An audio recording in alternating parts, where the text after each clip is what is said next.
Hi friends, இன்னைக்கு நீங்கள் என்ன பார்க்க போறீங்கன்னா செவ்வாய்க்கிழமை ஈவினிங் பிளாக் தான். நான் ஸ்கூல்லேருந்து வந்துட்டேன். எனக்கு அம்மா சப்பாத்தி போட்டு கொடுத்தாங்க. அதுக்கப்புறமா நான் எங்கள் அம்மா ஊருக்கு போயிட்டு எங்கள் அம்மா ஊருக்கு முளைப்பால்லாம் கொண்டு போகிறாங்க. எதுக்குன்னு பார்த்தீங்கன்னா கும்பாபிஷேகத்துக்கு. இங்கே தான் எல்லோரும் சலங்கை ஆட்டம் ஆடிட்டு இருக்காங்க இப்போ தான்.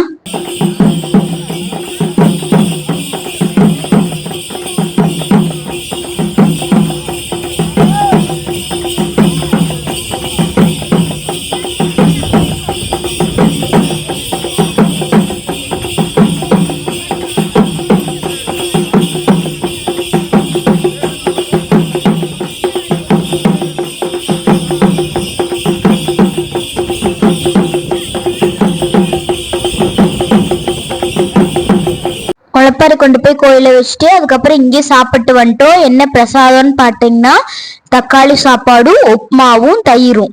Tata bye by.